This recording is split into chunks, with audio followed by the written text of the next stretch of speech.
Olá, queridas leitoras! Hoje vamos para o capítulo 2 do livro Invisível, o dom de permanecer escondido em um mundo que ama ser notado, de Sarah Haggard.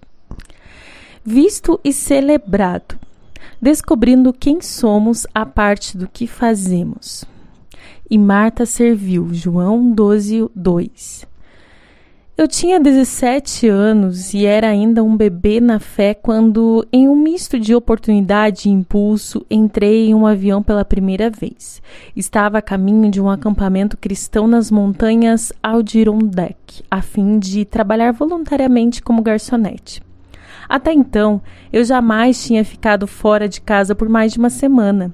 Até 1 ou 2 anos atrás, eu era a garota que ficava com saudades de casa no meio das festas de pijama.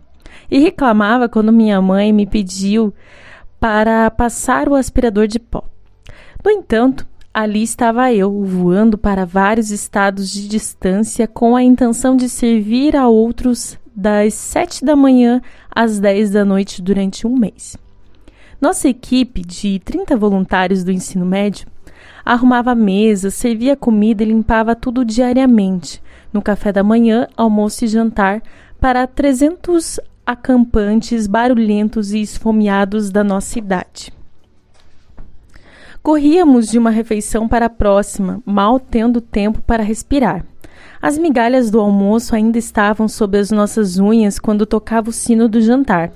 O trabalho era cansativo, mas o que permanece em minha memória eram as peças que pregávamos durante os 30 minutos antes do horário de ir deitar.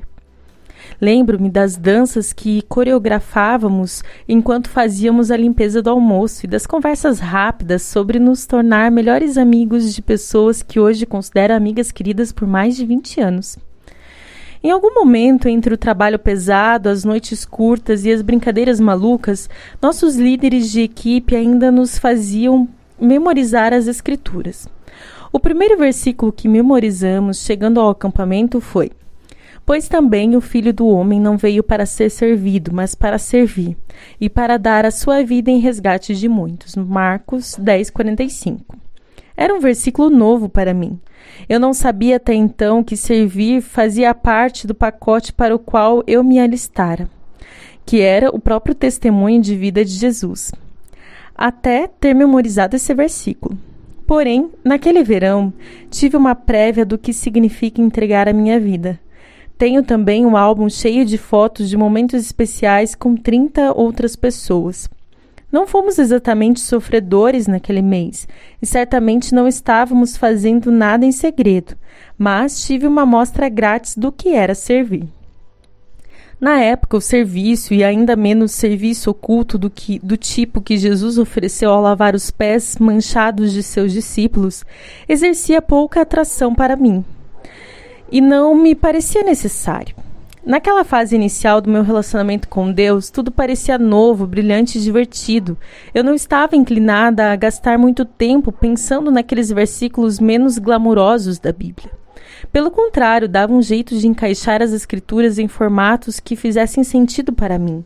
Eu lia: "Qualquer que entre vós quiser tornar-se grande, será esse o que vos sirva, e qualquer que entre vós quiser ser o primeiro, será vosso servo." Mateus 20, 26 ou 27.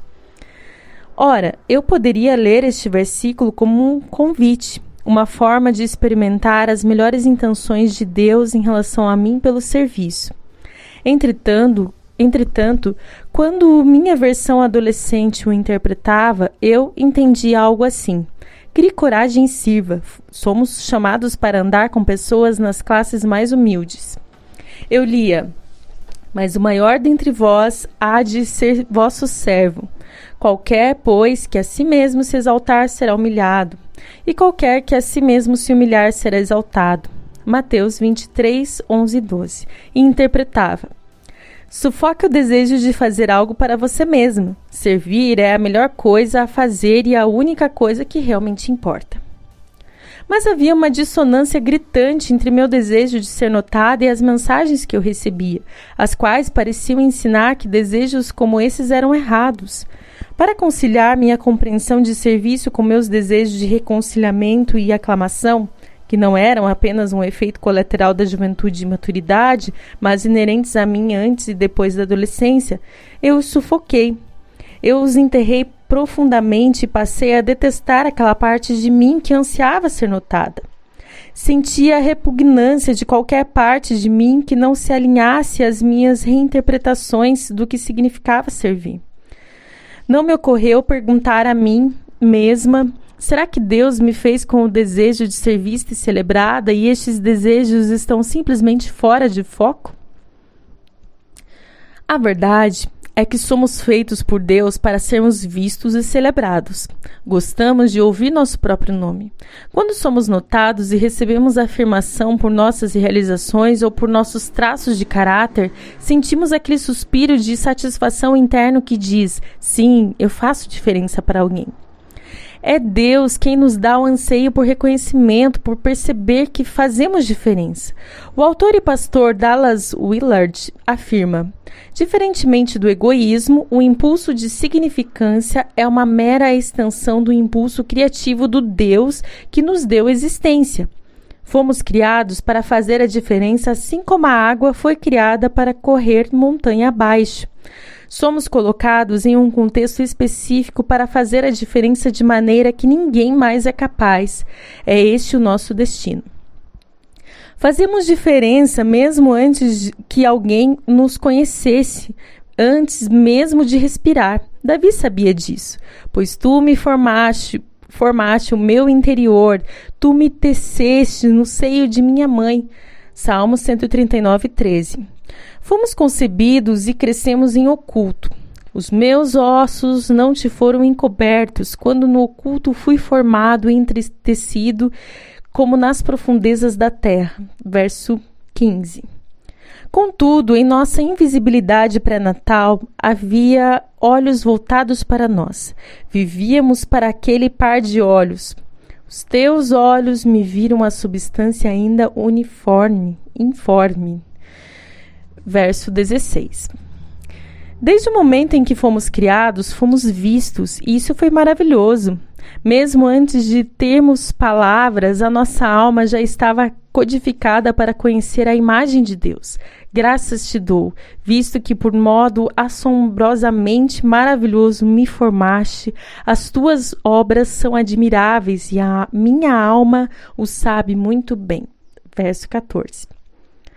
Aquele cujas mãos formaram nosso intrincado mecanismo, também que pensamentos enquanto trabalhava, Davi maravilhou-se. Que preciosos para mim, ó Deus, são os teus pensamentos. Verso 17. Muitos pensamentos, e como é grande a soma deles, se os contasse, excedem os grãos de areia. Contaria, sem jamais chegar ao fim. Verso 17 e 18. E Deus não para de pensar em nós. Ele nunca deixa de olhar para a nossa direção e para dentro de nós. Não há um só momento em que sejamos invisíveis para o Senhor. Para onde me ausentarei do teu espírito? Para onde fugirei da tua face? Verso 7. Este é um vínculo íntimo para o qual fomos formados. Ansiamos por um significado, por sermos vistos, compreendidos e amados, por sermos e vivermos maravilhas, porque fomos feitos não apenas para conhecer a Deus, mas também para sermos conhecidos por Ele. Davi celebrou essa verdade ao escrever: Senhor, tu me sondas e me conheces, sabes quando me assento e quando me levanto. De longe penetras os meus pensamentos, esquadrinhas o meu andar e o meu deitar, e conheces todos os meus caminhos. Verso 1 ao 3. Mesmo sendo conhecidos, nascemos para estar ocultos, escondidos. Deus nos viu quando não podíamos ser vistos, escreveu Charles Spurgeon. E ele escreveu sobre nós quando ainda não havia nada para escrever. Pelos 9 meses em que estivemos no útero, invisíveis até mesmo aos olhos da mulher cujo corpo nos trouxe a vida, crescemos do tamanho de uma semente até o tamanho de uma melancia. Invisíveis, aumentamos de tamanho 1.600 vezes desde o minúsculo aglomerado de células que fomos originalmente. Naquele lugar secreto, somos incubados, escondidos, conhecidos, testemunhados, ocultos. Na invisibilidade do útero, Deus nos dá um vislumbre de uma verdade eterna, a verdade que se acelera e multiplica em segredo.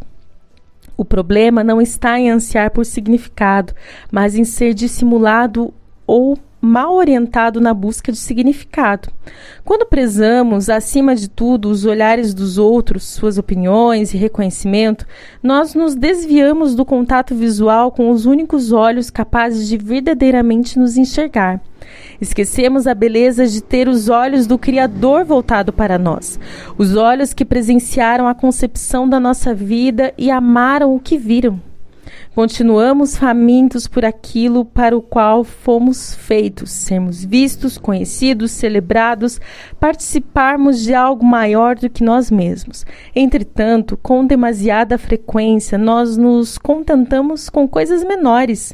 Parece mais simples receber um like em uma rede social do que aquietar-nos perante Deus.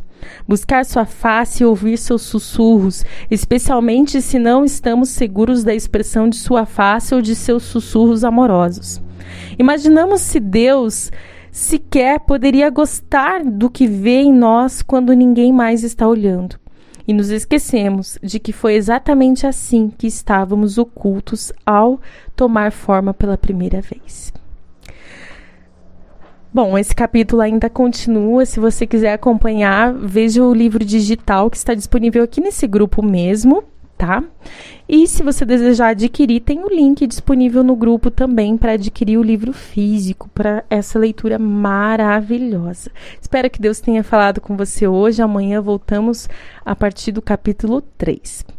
Que Deus abençoe e que nós possamos passar tempo nesse lugar oculto que é tão maravilhoso e nos faz tão bem.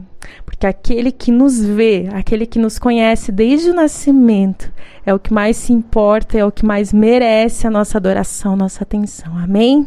Deus abençoe, queridas. Uma ótima semana.